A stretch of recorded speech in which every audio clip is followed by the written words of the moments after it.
Assalamualaikum warahmatullahi wabarakatuh.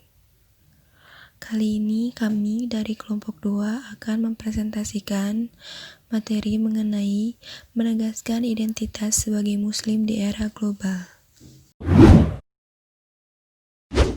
Sebelumnya, perkenalkan dulu anggota dari kelompok 2, yaitu Fatkia Jihan Salsabila dengan akhiran NIM 003, Pilar Emeralda Yanti Putri dengan akhiran NIM 093, Siti Nikmatus Soliha dengan akhiran NIM 104, kemudian Arfi Yanasta Multazam dengan akhiran NIM 111, dan terakhir Revana Runing Tias dengan akhiran NIM 143. Islam di tengah arus liberalisasi. Kapitalisme. Pasca berakhirnya Perang Dingin antara Blok Timur dan Barat, serta runtuhnya Uni Soviet pada tahun 1990, kapitalisme dianggap sebagai jalan terbaik dalam mewujudkan kesejahteraan dunia.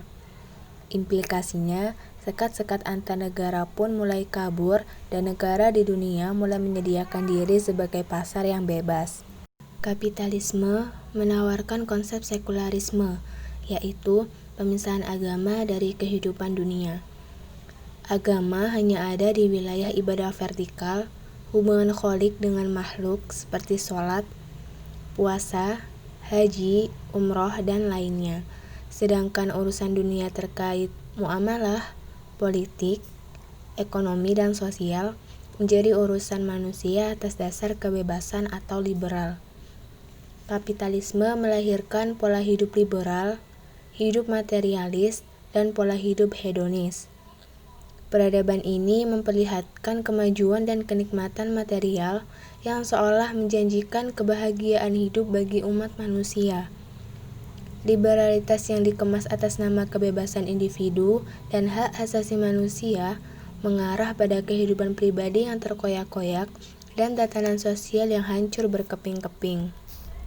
Isu yang berkembang dan disahkan atas nama kebebasan, kesamaan, dan hak asasi manusia.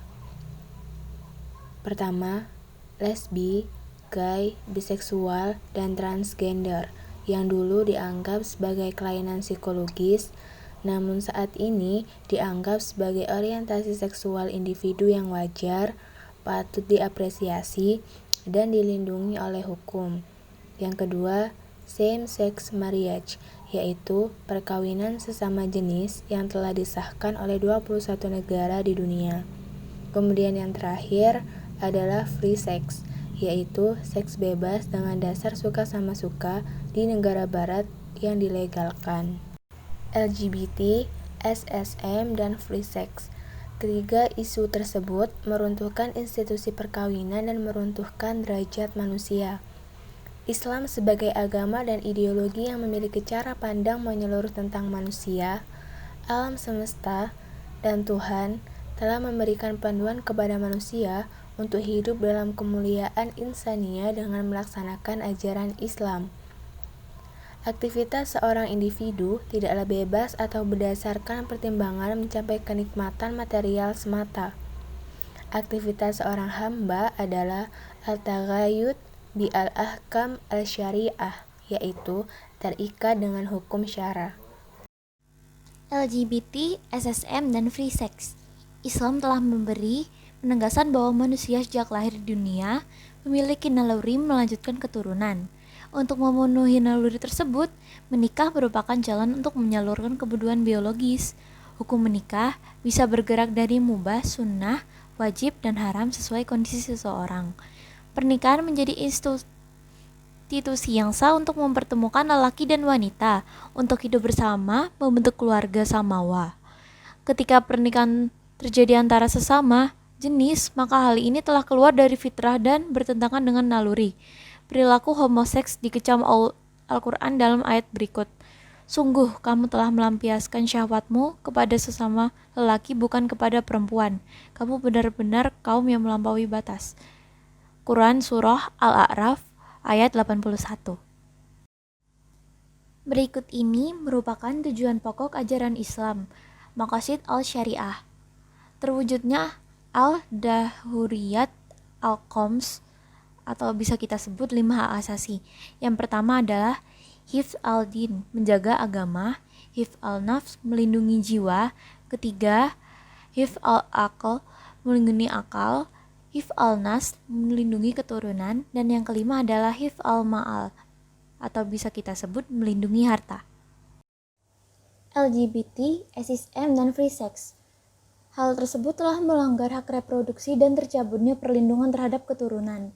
Jika seluruh penduduk bumi memilih berperilaku LGBT atau SSM, maka punahlah generasi manusia. Demikian pula jika seseorang melakukan free sex, maka rusaklah tatanan nasab, maka ketiga hal tersebut bertentangan dengan hifz al-nasl. Islam di tengah arus IT. Pertama adalah media sosial, yang merupakan teknologi informasi dan komunikasi yang menghasilkan lonjakan kemajuan di bidang media sosial. Sosial media menyediakan wadah bagi penggunanya untuk saling berinteraksi secara online. Media sosial. Komunikasi di dunia maya terkadang mengalahkan komunikasi dalam dunia real. Fenomena together alone menjadi gambaran kondisi sejumlah orang yang berkumpul dalam satu ruang. Namun, masing-masing dari mereka memiliki kegiatan sendiri. Mereka sibuk dengan gadget atau handphonenya masing-masing.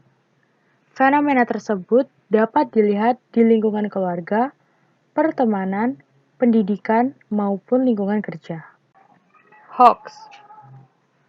Secara singkat, informasi hoax adalah informasi yang tidak mengandung suatu kebenaran. Hoax adalah berita palsu yang sengaja dibuat dan disebarluaskan untuk menimbulkan ketakutan atau kehebohan. 92,4% berita hoax muncul dari media sosial. Sebagai makhluk yang diberi akal, kita harus lebih hati-hati dalam menerima sebuah berita. Harus melakukan proses seleksi, menyaring, dan tidak boleh menerimanya begitu saja. Dalam literatur ushul fikih disebutkan dengan begitu jelas, definisi sebuah berita sesuatu yang mungkin benar, mungkin salah. Allah Ta'ala pun memerintahkan kepada kita untuk memeriksa informasi terlebih dahulu, karena belum tentu semua informasi itu benar dan valid. Allah berfirman, "Wahai orang beriman, jika datang kepadamu orang fasik membawa suatu informasi, maka periksalah dengan teliti, agar kamu tidak menimpakan suatu musibah kepada suatu kaum tanpa mengetahui keadaannya yang menyebabkan kamu menyesal atas perbuatanmu itu." Quran Surah Al-Hujurat ayat 6. Gaya hidup muslim di tengah arus hedonisme. Globalisasi telah merubah lifestyle masyarakat. Globalisasi membuat jarak antar negara menjadi sangat dekat, saling bergantung, dan tidak ada satupun negara yang dapat hidup sendiri tanpa bantuan negara lain. Sedangkan, westernisasi merupakan proses peniruan budaya barat dan promosi budaya barat ke seluruh dunia. Gaya hidup hedonis berbasis peradaban barat menjadi kiblat di seluruh mancanegara. Produk yang dihasilkan oleh peradaban modern membuat masyarakat mengagumi dan meniru-niru gaya hidup barat tanpa dibarengi sikap kritis terhadap segala dampak negatif dan krisis multidimensional yang diakibatkannya. Food merupakan gejala yang sangat ketara. Anak-anak lebih suka makanan cepat saji. Seseorang tidak lagi makan makanan dari daerahnya, karena banyak makanan dan minuman yang disajikan secara sama di seluruh dunia. Fenomena lain yang muncul adalah seseorang tidak lagi makan untuk memenuhi kebutuhan rasa lapar, tetapi juga tuntutan gengsi atau atas nama gaya hidup jika dapat menikmati makanan di restoran mewah dan berkelas. Halo, di sini saya Arfi dan saya akan melanjutkan membaca PowerPoint ini. Dalam konsep Islam, tujuan hidup adalah untuk beribadah kepada Allah. Dalam pemenuhan kebutuhan hidup seperti sandang, pangan, papan, hiburan, dan lainnya, seorang hamba tidak bisa berbuat sesuka hati, tetapi berpijak pada aturan Islam. Pemenuhan kebutuhan pangan misalnya. Allah memerintahkan manusia untuk memakan makanan yang halal lagi baik. Allah berfirman yang artinya, "Wahai sekalian manusia, makanlah yang halal lagi baik dari apa yang terdapat di bumi.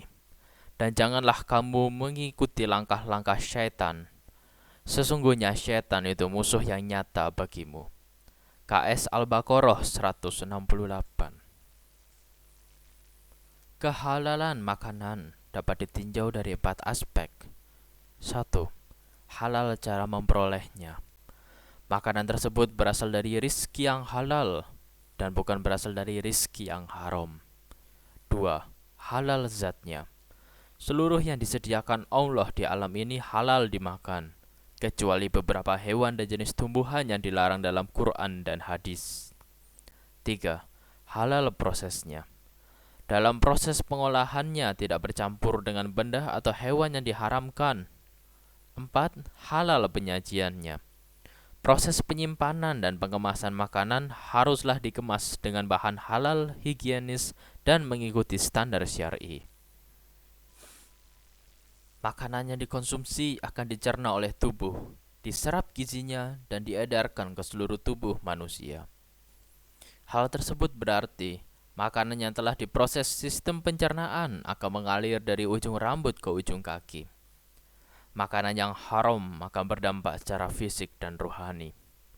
Sebagai upaya menjamin keamanan dan kehalalan produk pangan, pemerintah telah menunjuk MUI melalui LPPOM untuk melakukan sertifikasi halal terhadap produk pangan, obat, dan kosmetik. Logo halal MUI dapat dilihat pada kemasan produk dan menjadi acuan bagi konsumen muslim sebelum membelinya. Seorang muslim hendaknya memperhatikan makanan yang dikonsumsi, baik dari sisi kehalalan dan kualitasnya. Dulu wanita berhias secara sederhana menggunakan bahan yang disediakan alam dengan senantiasa bersyukur atas pemberian Allah. Namun, seiring berkembangnya modernisasi, dilakukan berbagai upaya untuk merubah bagian wajah yang dianggap tidak proporsional. Contohnya seperti operasi plastik.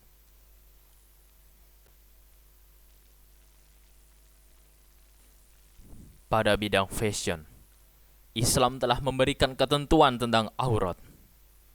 Aurat secara bahasa berarti celah atau aib. Para ulama memberikan definisi aurat ini sebagai sesuatu yang wajib ditutupi dan haram untuk dilihat. Aurat. Aurat pada laki-laki adalah di antara pusar hingga lutut, yang artinya pusar dan lutut itu sendiri bukanlah aurat. Sementara pada perempuan, aurat bagi perempuan adalah seluruh tubuhnya kecuali kedua telapak tangan dan muka. Fashion. Dengan banyaknya desainer muda yang mengembangkan busana muslim, kini busana muslim tidak lagi dicap kuno dan ketinggalan zaman. Seorang muslimah dapat tampil dengan trendy, gaul, dengan tetap syar'i. Namun, di tengah arus kesadaran berbusana muslim, muncul fenomena jilbabs atau berkerudung namun menonjolkan lekuk tubuhnya. Hal tersebut tidak sesuai dengan ajaran Islam, karena ketentuan memakai busana muslim bagi wanita yang sudah balik adalah menutup aurat, tidak membentuk lekuk tubuh, tidak transparan, dan kerudung menutupi dada. Hal tersebut tertera pada firman Allah dalam Quran Surat Al-Ahzab ayat 59. Yang artinya, "Hai Nabi, katakanlah kepada istri-istrimu, anak-anak perempuanmu, dan istri-istri orang mukmin, hendaklah mereka mengulurkan jilbabnya ke tubuhnya, yang demikian itu supaya mereka lebih mudah untuk dikenal. Karena itu mereka tidak diganggu, dan Allah adalah Maha Pengampun lagi Maha Penyayang." Kemudian, ketentuan lain ada pada hadis riwayat Abu Daud, yang isinya dari Aisyah radhiyallahu anhu, sesungguhnya Asma binti Abu Bakar masuk ke rumah Rasulullah dengan memakai pakaian tipis. Lalu Rasulullah berpaling darinya dan bersabda, "Hai Asma, sesungguhnya seorang wanita yang sudah balik tidak boleh terlihat auratnya kecuali ini dan ini." Dan Nabi berisyarat menunjukkan ke wajah dan telapak tangannya. Fun. Dengan adanya kemajuan di berbagai bidang, beragam hiburan berbasis internet seperti game online, hingga karaoke dan diskotik menjadi mudah dinikmati oleh banyak orang tanpa melihat usia. Tempat hiburan seperti karaoke, diskotik, menjadi sumber beredarnya obat-obatan terlarang atau narkoba. Narkoba dapat menjadi pintu terjadinya kejahatan atau kriminalitas lain seperti mencuri, merampok, memperkosa, dan lainnya. Strategi meneguhkan identitas Muslim di tengah arus global. Terdapat 4 strategi untuk meneguhkan identitas Muslim di era global. Yang pertama adalah penguatan ketahanan keluarga, yang kedua sekolah berbasis imtak dan iptek, kemudian penguatan kontrol sosial masyarakat, dan yang terakhir adalah clean government. Penguatan ketahanan keluarga. Hal tersebut perlu dilakukan karena keluarga menjadi garis terdepan dalam penyelamatan generasi muda. Keluarga yang kokoh akan dapat mendidik anak-anak yang tangguh dalam menghadapi modernitas. Sebaliknya, keluarga yang lemah akan menghasilkan individu yang rapuh, mudah terpengaruh oleh tawaran hidup hedonis dan materialis. Kunci ketahanan keluarga adalah kehadiran ayah dan ibu dalam memberikan bimbingan dan pengasuhan untuk mengantarkan putra-putri mereka menjadi generasi penerus bangsa yang berkualitas. Sekolah berbasis imtak dan iptek. Iptek memberikan manfaat yang besar bagi kesejahteraan hidup manusia bila didasari asas iman dan takwa kepada Allah Subhanahu wa Ta'ala. Sebaliknya, tanpa asas imtak, iptek dapat disalahgunakan untuk tujuan yang bersifat destruktif dan dapat mengancam nilai-nilai kemanusiaan. Imtak menjadi landasan dan dasar yang paling kuat yang akan mengantarkan manusia menggapai kebahagiaan hidup. Tanpa dasar imtak, segala atribut duniawi seperti harta, pangkat, iptek, dan keturunan tidak akan mampu mengantar manusia meraih kebahagiaan. Maka, integrasi imtak dan iptek harus diupayakan dalam format yang tepat, sehingga keduanya berjalan seimbang dan dapat mengantar manusia meraih kebahagiaan dunia dan kebahagiaan akhirat. Penguatan kontrol sosial masyarakat. Salah satu ciri modernitas adalah kuatnya sikap individualis dan lemahnya kontrol sosial. Kecenderungan untuk tidak peduli terhadap kondisi di wilayah sekitar dapat ditilik dari mulai pudarnya sistem kekeluargaan di lingkungan pemukiman, serta rendahnya partisipasi politik masyarakat perkotaan, baik dalam pemilu maupun pilkada. Fakta tersebut meniscayakan pembentukan kesadaran untuk peduli terhadap kondisi lingkungan. Kontrol sosial menjadi kekuatan penyeimbang terhadap realitas yang menyimpang dari nilai-nilai yang diakui bersama. Clean government adalah pemerintah yang bersih, jujur, tegas, adil, dan bijak. Pemerintah yang berdiri setara di hadapan negara-negara lain dan tidak bersedia dihegemoni oleh kekuatan asing. Pemerintah yang didukung oleh rakyat dan melaksanakan kedaulatan rakyat.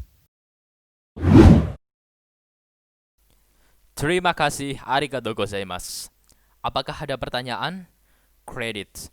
This presentation template was created by SlideSchool, including icons by Flaticon and infographic and image by FreePic. Please keep this slide for attribution. Thank you.